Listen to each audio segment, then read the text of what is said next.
Nice spooky time to all of you guys, it's iDavis here and welcome to my new Halloween series on my channel. Halloween is my most favorite season of the year and I cannot be more excited as it is once again coming to Elvenar with a full and thematic event rather than a small questline that we used to have during Halloween events a few years ago. Big events always bring that true seasonal atmosphere to the game and the special spirit that changes even the usual into memorable and exciting at the same time. The Halloween event brings the tile event mechanic, which has so far been only tied to the Halloween events as it has not appeared in any other events so far. This mechanic is very different from any other that we can see throughout the year as it offers a much wider spectrum of ways you can play the event and the number of strategies you can apply. In this video, we are going to analyze my playthrough of the minigame and will share with you the strategies that I am using for succeeding in this event and show you how you can play the event most efficiently. This video belongs to the Halloween series on my channel, where you can find even more content for this event. Except for this video, focused on strategies in the event, you can also find the event time-lapse video on my channel, for which you can find the link in the description below, containing a full, fast, non-commentary playthrough of the event minigame, and finally, the third video focused on the best daily prizes of the Halloween event, including calculations and comparisons of all different buildings that are going to appear, allowing you to choose the best day of the event to be waiting for. So make sure to subscribe to get notified whenever these videos are live. This video is going to be based on the time-lapse video in this series, as I will be closely describing the specific and interesting situations happening on the screen so that you have a chance to better understand the steps behind and why I am using the tools the way I am using them. Now, with the spirits gathering around the cauldron, light up your lantern and get on the journey with me through the strategies of the Misty Forest. This year, InnoGames decided to provide us with a better explanation of how the event works, and the obstacles of the very first part of the forest are not randomized, but they are arranged the same way for everyone. There is actually only one way you can get through the fog, and you can see that the game is actually guiding you through that only path by providing you with the appropriate tools. This part of the forest can be considered to be for free, as you can move through the forest tiles even without needing to purchase any of the tools from the store. Now let's take a look at the more progressed parts of the forest where the layout gets randomized and it makes sense to seek some interesting strategies to use. In this particular case, let's take a look at where I am using the lantern. There is of course the option to use the lantern in this place, but that would only give me information about that short preceding column where actually only one tile can hide the reward, and the information about these tiles. What I actually decided to do is to move one more step to the right with candle and use the lantern on the following column, and as you can see, now I am not only revealing full column of tiles, but also receiving information about all these tiles around, which is many more than if I did so before, and that's because I was patient and waited with the lantern for its best opportunity. In this example, I am trying to avoid using tools for the tiles where visibly no rewards are hidden. I unfortunately came across the obstacle, but there are multiple ways of getting around. I could use the candle and actually start digging up a new path, but I chose to use the flash flask, as with flash flask I did not only find my way around the obstacle, but also revealed multiple tiles around and even moved forward in the forest, which is the main goal in the minigame. This is the important thing to point out: instead of clearing every single tile on the playfield, you want to be moving to the right side every time when possible. The flash flask also finds good use for the situation where you want to reveal tiles in both preceding and following columns. Instead of using a bunch of candles or even lanterns with very little tiles that you would get information about, if any in this particular case.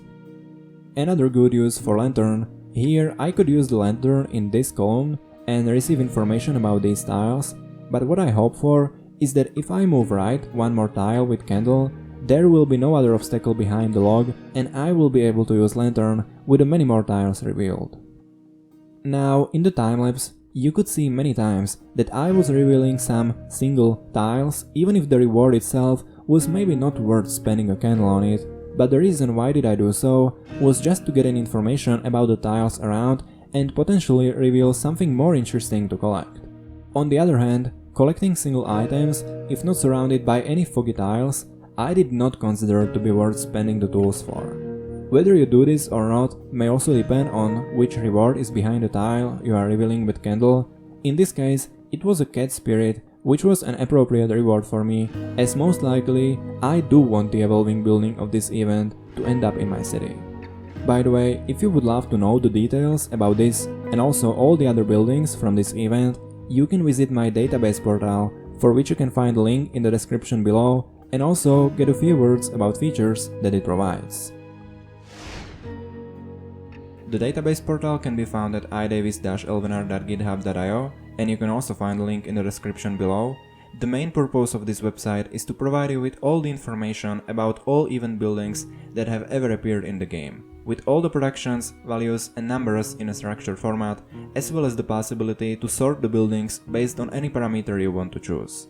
This website makes it possible for you to quickly find any event building from the game and also the best days of the events to be waiting for. Moving on, what can be questionable in this part is that I left so many tiles unrevealed.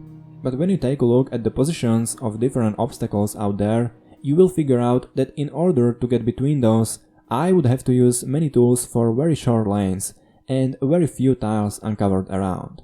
Rather than this, I chose to move forward on the playfield, as clearing the huge and apparently obstacle-empty areas promises many more rewards to collect. This finds another great use for Lantern, as I am revealing a bunch of the tiles around. Within one step, by using Flash Flask, I can not only move forward on the playfield, but also get a reward from the preceding column and get information about the tiles I left unrevealed before. Repeating the pattern from one of the previous examples, I am going to fully reveal the tile with a spirit, as it will also lighten up the tile behind, and in this case, I got indeed lucky, as there was no fog behind and I managed to collect 2 spirits with only 1 candle used. Not always comes waiting with Lantern efficient though. I would love to use the Lantern in this column and get information about all of these tiles and the tiles after, but the stones are standing in my way, which are preventing the light from floating further. Therefore, in this case, I will use the Lantern in the first hidden column, which surprisingly revealed many more rewards after all. And the last tip for you, if you are buying the biggest bag of tools, try to run out of all of them approximately at the same time. With the efficient use of tools, running out of all of them at the same time is exactly the scenario that should happen, which also means that you are not spending the tools inefficiently.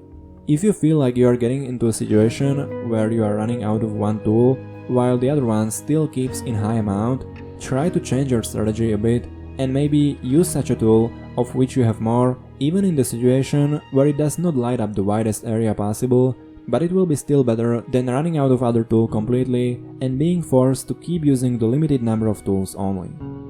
And with that being said, that's the behind the scenes of my gameplay in the Halloween event. I would love to hear from you guys in the comment section down below. Do you have any other strategies that you use to progress in the forest? Do you focus on friendly spirits, or do you rather collect those items with rewards? Let me know in the comment section below. If you did enjoy this video, then give it a like, and don't forget to subscribe if you want to stay up to date with all the latest videos from Elvenar and Rise of Cultures. And thank you for watching, and I will see you guys in the next video.